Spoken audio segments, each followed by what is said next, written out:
Olá, tudo bem com você? Estamos aqui para meditar mais uma vez na Bíblia em ordem cronológica. Hoje é 2 Coríntios capítulo 6. Se você gosta desse conteúdo, dê o seu gosto, partilhe o vídeo e vamos, como sempre, começar com a nossa oração. Meu Deus, obrigado mais uma vez. Aqui estamos para meditar nessa palavra e eu sei que ela é espírito e vida. Produza vida em nós para que possamos levar vida a mais pessoas.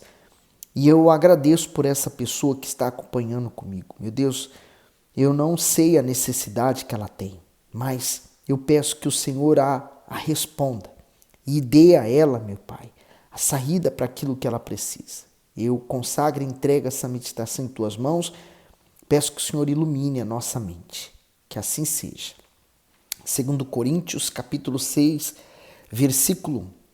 E nós, cooperando também com ele, vos exortamos a que não recebais a graça de Deus em vão. O comentário: em vão, a graciosa oferta de perdão e de reconciliação concedida pelo sacrifício do Senhor Jesus tem sido desperdiçada por aqueles que desprezam a vida eterna oferecida por ele. Além disso, é perfeitamente possível que uma pessoa que conheceu o Evangelho e experimentou do seu poder e da sua transformação, tornando-se salva pela graça de Deus, vinha se perder ao passar a viver deliberadamente no pecado. Assim, a conquista da vida eterna não é uma prerrogativa irrevogável, mas está condicionada à obediência à palavra, à prática da fé e ao temor constante ao Deus eterno. Aqueles que negligenciam esse conselho podem cair no erro do auto-engano e perder a preciosa oferta da salvação. E eu destaco aqui a palavra cooperando, né? Nós somos cooperadores de Deus, né? Uma vez que o sobrenatural ele faz, eu faço o natural, o que é possível, que está dentro do meu alcance. No 2, porque diz: ouvi-te em tempo aceitável e socorri-te no dia da salvação. Eis aqui agora o tempo aceitável.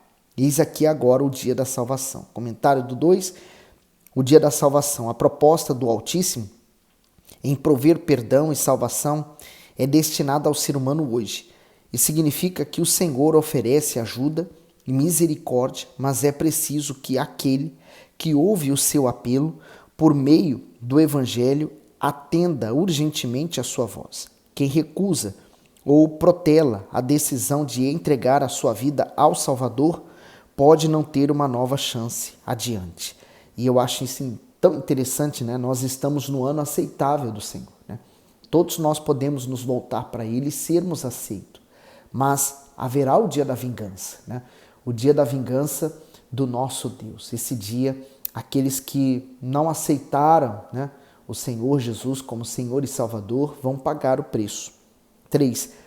Não dando nós escândalos em coisa alguma, para que o nosso ministério não seja censurado. Antes, como ministros de Deus, tornando-nos recomendáveis em tudo, na muita paciência, nas aflições, nas necessidades, nas angústias. O comentário do 4 diz: recomendáveis em tudo. Levar a salvação aos que sofrem exige responsabilidade, fidelidade, perseverança e conduta ilibada. Portanto, aqueles que pregam o Evangelho devem viver de modo honroso, íntegro e digno, para que sejam um referencial do Deus eterno neste mundo. Por isso, devem zelar para que nada manche o seu testemunho, nem escandalize as pessoas. Quando o exemplo pessoal não corresponde ao ensino que se prega, ao invés de ser recomendável, esta pessoa se torna motivo de vergonha. E aí vem os maus testemunhos, né? Por isso que ele fala recomendáveis. É como, por exemplo, uma pessoa que ela troca de trabalho. Não porque foi mandada embora, mas, por exemplo, recebeu uma proposta melhor. E ela vai para aquele outro emprego e ela tem uma ótima reputação, ela tem uma ótima carta de recomendação, mas assim somos nós. O cristão tem que ter essa boa recomendação. A parte B diz: muita paciência. Há uma razão para esta ser a primeira característica recomendada a um servo do Senhor. A palavra usada no grego para designar paciência abrange não apenas a serenidade e o equilíbrio, mas também a perseverança na fé e a resistência às adversidades que envolvem a vida cristã. De fato, a gente precisa muito de paciência mesmo, que às vezes a gente está dando a direção, orientando a pessoa para o caminho que ela deve seguir e ela insiste em fazer tudo errado, né? Você já viu aquele vídeo da ovelhinha, que vem o homem, tira a ovelha daquele buraco, ela dá 2, 3 saltos e cai novamente no buraco? Assim são as ovelhas de Deus hoje, né? Que não observam, não sabem o caminho que elas estão fazendo e terminam caindo no buraco. 5. Nos açoites, nas prisões, nos tumultos, nos trabalhos, nas vigílias, nos jejuns.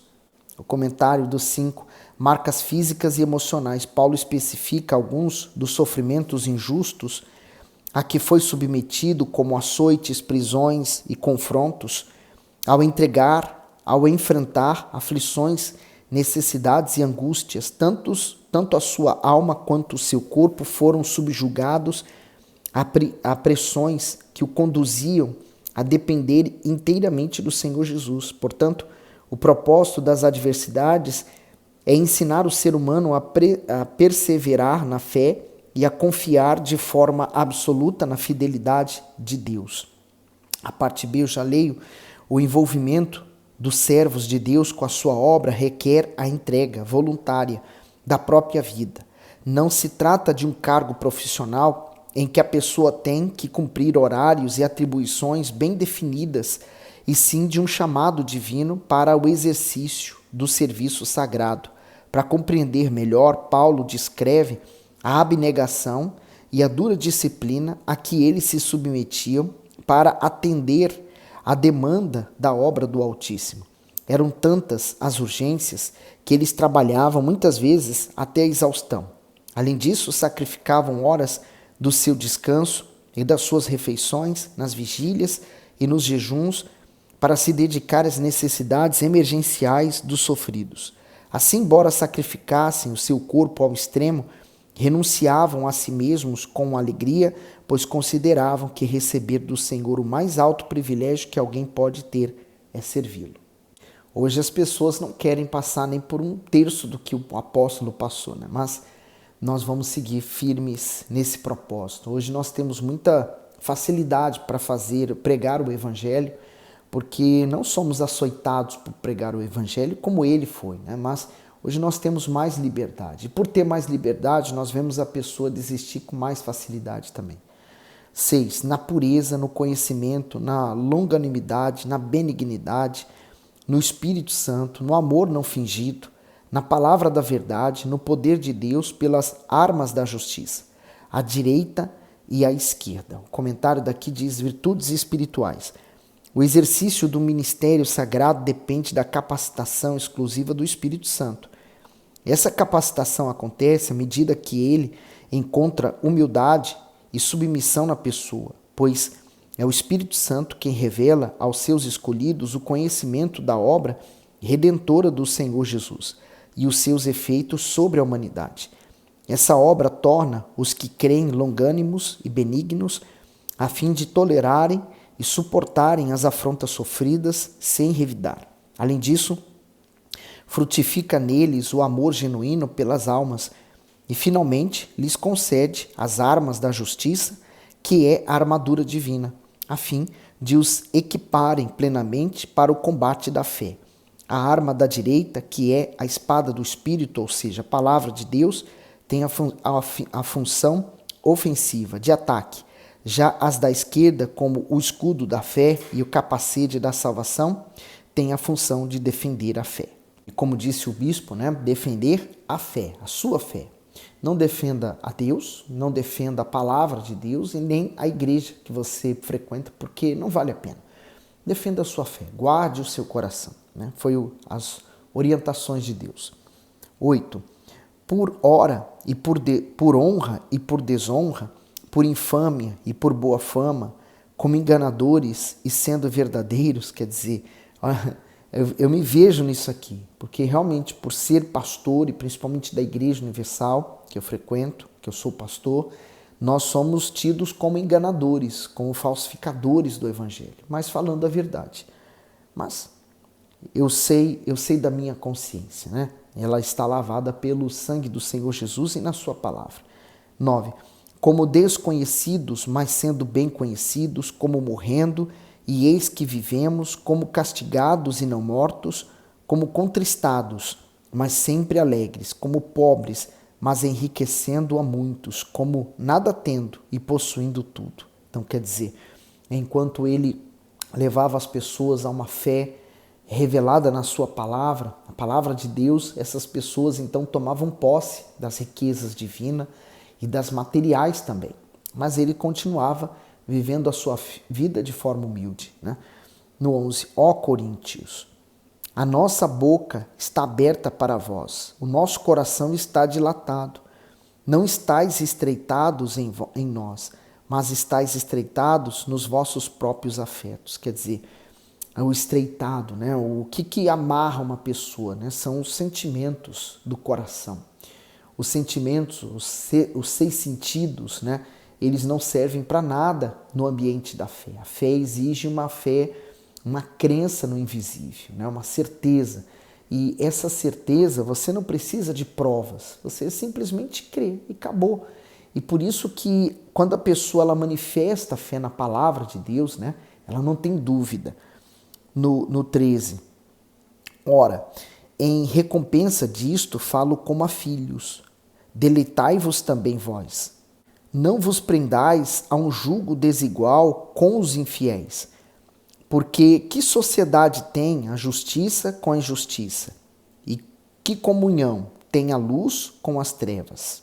Então ele fala sobre o jugo, né? O que era o jugo? O jugo era uma madeira que ia, por exemplo, entre 2 animais que iam arar a terra, né? Então normalmente eram bois. Mas quais eram as especificações para que o jugo fosse equilibrado, né? Os 2 animais deveriam ter o mesmo porte, né? Em tamanho, peso, força, né? Provavelmente também a idade, né? Que define a força, para que quando eles andassem, um não teria que fazer mais trabalho que o outro. No caso do jugo desigual, é como se você pegasse um animal menor e outro maior, então aquele jugo ficaria mal colocado, né? Daria problema tanto para o que é mais forte como para o que é mais fraco, o menor. Então, o jugo desigual ele compara aqueles que querem se unir aos incrédulos, né? Eu tenho a luz de Deus, eu tenho a palavra de Deus, então não faz sentido que eu me una a uma pessoa incrédula, que fala palavrões, que vive ainda nos vícios, que gosta das noitadas, porque ele vai querer me induzir a isso também, a me levar a essa mesma vida. Porque difícil vai ser eu levar ele para mim, para o meu estilo de vida. Que ele vai dizer, olhando para a minha vida, o tipo de vida que eu tenho, eu não quero uma vida assim, sua vida não tem graça, né? Então, o jugo desigual. O bispo escreve assim no comentário: o jugo desigual no reino de Deus existe disciplina e ordem. Portanto, para se manter nele é preciso seguir as orientações divinas. As escrituras são claras com respeito a apenas 2 tipos de pessoas neste mundo: aquelas que pertencem ao Altíssimo e aquelas que lhe não pertencem. Partindo desse princípio, a advertência para aqueles que desejam preservar a sua fé e evitar sofrimentos é não se unir em aliança com os incrédulos. É claro que isso não impede que o cristão mantenha boas relações com eles, até porque é essa convivência que possibilitará que as pessoas conheçam o Senhor Jesus por meio do nosso testemunho. Porém, aqueles a quem iremos nos associar devem ser escolhidos segundo os conceitos que a palavra de Deus determina, principalmente quando se trata de uma união matrimonial. Não são poucas as pessoas que caíram na fé por ignorarem esse conselho e depois se decepcionaram com a sua má escolha. Que comunhão tem a luz com as trevas, né? Então, por exemplo, ele está dando o exemplo no comentário daqueles que se unem ao incrédulo. Por exemplo, eu estou na igreja, estou na fé, mas vou buscar uma esposa no mundo. Quer dizer, não tem como essa relação dar certo, né? Não tem como, por exemplo, uma pessoa infeliz querer fazer a outra feliz, né? Se ela é infeliz, não vai ser o outro que vai fazê-la feliz. E esse é o erro que a humanidade comete, né? Por exemplo, a pessoa ela já se machucou, ela se feriu em vários relacionamentos, ela traz uma carga de problemas, talvez até da infância, e ela pensa assim, eu vou me unir a uma pessoa, e essa pessoa a quem eu vou me unir vai me fazer feliz. É o primeiro erro, porque essa outra pessoa, se ela também for infeliz, jamais vai conseguir fazê-la feliz. Por exemplo, quantos casais, por vezes, um dos cônjuges é aquele que mais ama, dá carinho, dá amor, mas a outra não consegue receber, porque continua ainda ferida por outros relacionamentos, né? Então, causa frieza no casamento, causa problemas. Então, qual é o ideal? O ideal é que você primeiro aprenda a ser feliz, né? Aprenda a ser realizado, a cicatrizar essas feridas. Buscando a Deus, você vai ter isso. Então, você se torna feliz carregando o próprio Espírito de Deus em você. Uma vez assim, feliz, você vai buscar em outra pessoa que também seja do mesmo modo feliz, que também chegou à igreja ferido, machucado, mas teve a sua vida reconstruída pela fé. Aí sim, a felicidade vai ser certa. Agora, contrário, não acredito. No 15. E que concordância há entre Cristo e Belial? Ou que parte tem o fiel com o infiel? E que consenso tem o templo de Deus com os ídolos? Porque vós sois o templo do Deus vivente, como Deus disse. Neles habitarei e entre eles andarei, e eu serei o seu Deus e eles serão o meu povo. O comentário daqui diz assim, fiel com o infiel. As razões para refutar a união do justo com o ímpio são baseadas nas Escrituras e possuem fortes argumentos. A total incompatibilidade entre ambos, assim como há entre a luz e as trevas, Cristo e Satanás, e o templo de Deus e o templo dos ídolos. É possível haver harmonia nessa aliança, pois o que para um é bom, para o outro pode ser considerado loucura. Portanto, como estabelecer companheirismo, estreita amizade, cumplicidade com quem vive sob princípios e valores totalmente divergentes dos preceitos de Deus? Por isso que não há como, né? Essa união. Por isso, vigie bastante as suas amizades. Não significa que você tem que se afastar de todo mundo como se as pessoas desse mundo tivessem lepra. Você pode conviver, por exemplo, na sua escola, ter o seu grupo de trabalho, no seu trabalho, conviver com aquelas pessoas com quem você trabalha, mas você não vai fazer o que elas fazem, andar com o que elas andam, fazer o que elas fazem. Seja diferente. Jesus sentava à mesa dos pecadores, mas não era pecador. Então, seja diferente, seja luz nas trevas, né? E equilibrado no que você faz. 17. Por isso, saí do meio deles e apartai-vos, diz o Senhor, e não toqueis nada imundo, e eu vos receberei. E eu serei para vós pai, e vós sereis para mim filhos e filhas, diz o Senhor Todo-Poderoso.